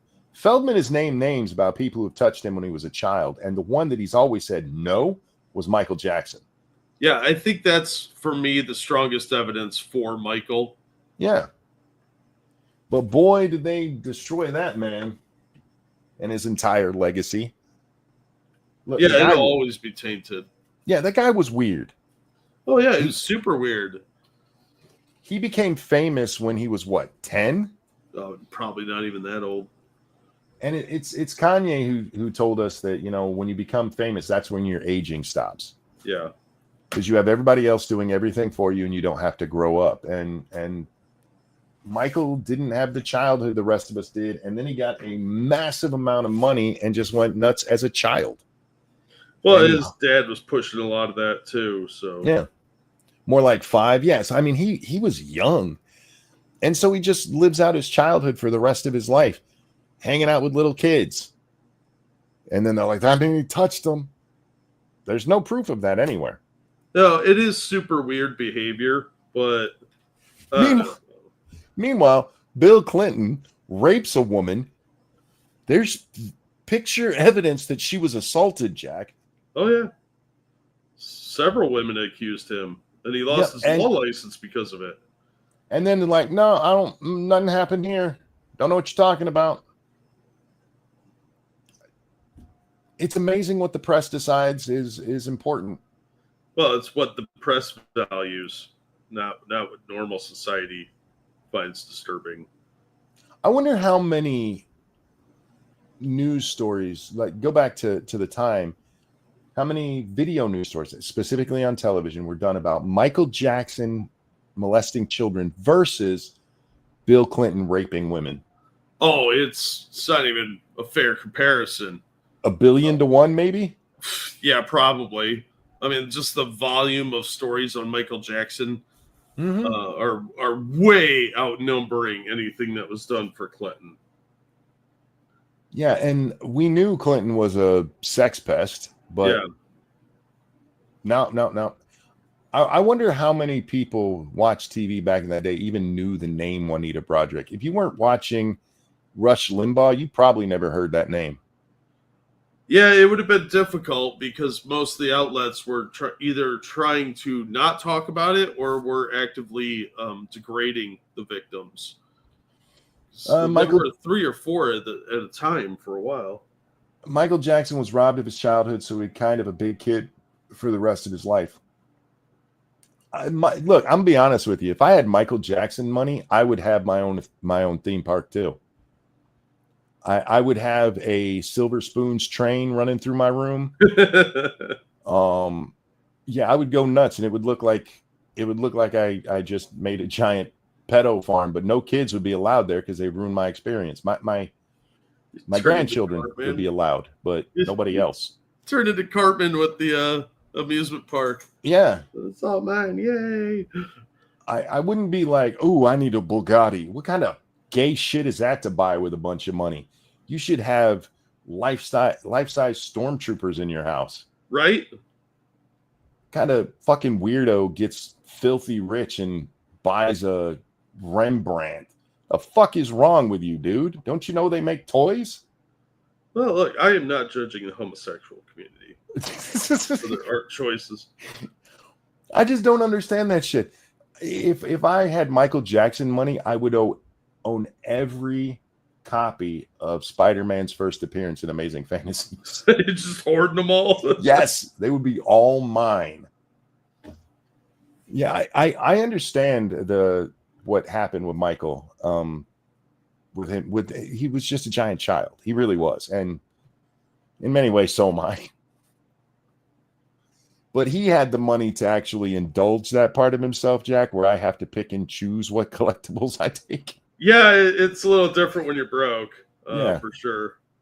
I have to buy a ticket to an amusement park, not buy an amusement park. All right, guys, we're going to wrap up there. Thank you so much for coming and hanging out with us today. You guys are so fucking awesome. I love that you guys show up and give us love constantly, because I'm an attention whore. What? But I'm an attention whore who needs selective attention, Jack. I can't have attention all the time because I need my alone time. So you guys being here to indulge that, I appreciate it. Thank you for the donations. One day I'm going to buy my amusement park and I'm going to name it Chatland after you guys. You don't get to come over. He's just going to name it after you. Yeah, I already told y'all can't come.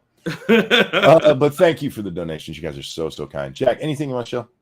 I'm dropping links right now to some awesome videos. As always, thank you guys so much for all the donations and support you give us. It is greatly appreciated. You guys are awesome. Guys, take care of yourselves. We love you, Jack. A pleasure as always. Always glad to be here. Take care of yourselves. See you next time. Bye now. Bye, everybody. I've been working on the railroad. You guys got robbed of your song tonight.